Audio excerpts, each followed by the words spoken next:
तो दोस्तों आज की इस वीडियो में मैं डेट फॉर्मेट चेंज करना सिखाऊंगा सिंपल तरीके से, बहुत ही सिंपल। इससे पिछले सीखा मैंने फॉर्मेट सिखा दिया था। तो आप देख सकते हैं, मेरे को जाना है, राइट क्लिक करना है अपने माउस से और जाना है फॉर्मेट सेल पे। इस पर क्लिक करेंगे, क्लिक करने के बाद एक पॉपअप विंडो आएगा। इसका शॉर्टकट क्या है, Ctrl+1। तो जैसे ये पॉपअप विंडो आ गया। कैटेगरीज़ में आपको सिलेक्ट करना है डेट, जैसे कि मैं डेट सेलेक्ट किया है कैटेगरीज़ में। और यहाँ पे जैसा फॉर्मेट आप बनाना चाहते हैं वैसा सिलेक्ट करेंगे आप। जैसे मैं 14 मार्च सेलेक्ट कर लेता हूँ। अभी देखिए किस तरह का है, 4/3/2013 है। और अब मैं जैसे मैं इसे सिलेक्ट करके ओके करूँगा, आप देख सकते हैं ये 3 अप्रैल 2013 हो गया। मतलब कि बीच वाला मतलब 3 वर्ड में बन गया, जब महीना है वर्ड में आ गया और 2013 हो गया इस तरह। और दोबारा चेंज करना है, Ctrl+1 दबाऊँगा मैं।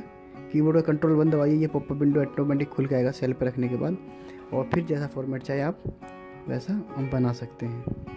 ये मैंने ओपन किया, फिर से ये ऐसा आ गया। मैं और चेंज करके दिखाता हूँ, मैं ऐसा चेंज कर लेता हूँ ये वाला और ओके करता हूँ। देखिए फिर चेंज हो गया, आप दिख रहा होगा, बार बार मैं चेंज कर रहा हूँ। अब 3 अप्रैल 2013 हो गया है। तो इस तरह आप जैसा चाहे Ctrl+1 दबाइए और बार बार चेंज करते रहिए। तो मैं चेक करता रिकॉर्डिंग हो रहा है कि नहीं हो रहा। बिल्कुल कस्टम में, कस्टम क्या होता है, फ्रीडम है बिल्कुल, जैसा चाहे वैसा बना सकते हैं। जैसे कि DD MM और YY, देखिए ये ऐसा बन गया, भाग फीस वैसे बन गया ना। और फिर मैं Ctrl+1 दबाता हूँ, देखिए Ctrl 3/4/13 Ctrl+1 दबाते हैं, फिर आ गया ये।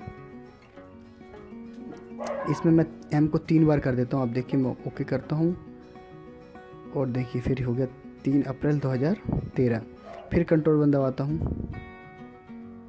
और जैसा मैं चाहे वैसा बना सकता हूँ। और यहाँ पर मैंने किया, टोटल 4 मिनट का क्लास है, टेंशन मत लिए, बोर नहीं होंगे आप, काम आएगा आपको ये क्लास। Ctrl+1 दबा के इस तरह कर सकते हैं। तो अगर मैं पूरे सेल को चेंज करना चाहता हूँ, मैं पहले H पे क्लिक करके पूरे कॉलम को सिलेक्ट करूँगा, कॉलम को, और सेल फॉर्मेट पे जाऊँगा। या इसको सिलेक्ट करके Ctrl+1 भी दबा सकते हो या फॉर्मेट सेल पे भी जा सकते हो। तो मैं ज़्यादातर Ctrl+1 प्रेफर करता हूँ। Ctrl+1 शॉर्टकट की यूज़ करना चाहिए आपको हमेशा। तो आप Ctrl+1 दबाते देखिए पॉपअप विंडो खुल के आया है। यहाँ पे जाकर मैं डेट कस्टम में सिलेक्ट कर लेता हूँ, या डेट भी सिलेक्ट कर सकता हूँ। या डेट सिलेक्ट कर लेता हूँ मैं, पहले तो यही करता हूँ। और सिंपल भी ये 14 मार्च 2012 इस तरह का फॉर्मेट में मैं चाहता हूँ कि आ जाए पूरा सेल। तो ये देखिए पूरा सेल एक बार में आ जाएगा। अभी देखिए कैसा है यहाँ पर नीचे, और ओके किया मैंने, और ये देखिए सारा चेंज हो गया 8 मार्च 2013 जब का डेटा है ये बाद आप जो है पहुंच जाते हैं कस्टम में।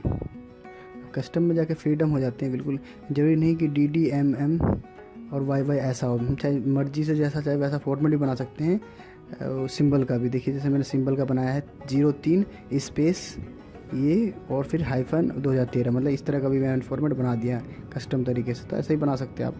तो उम्मीद है कि ये आपको समझ में आ रहा होगा। अब ये हम चलते हैं नेक्स्ट। हमने सेलेक्ट ले लिया है यहाँ पर YY DD और MM 3 बार। देखिए हमने उल्टा कर दिया पूरा फॉर्मेट। तो 2013 3 अप्रैल इस तरह हो गया। तो जैसा चाहे वैसा बना सकते हैं। और ये इंपॉर्टेंट है आपको सीखना, अगर आप चाहते हैं एक्सेल पूरी तरह सीखना, तो छोटी छोटी चीज़ का भी ध्यान रखना पड़ता है आपको।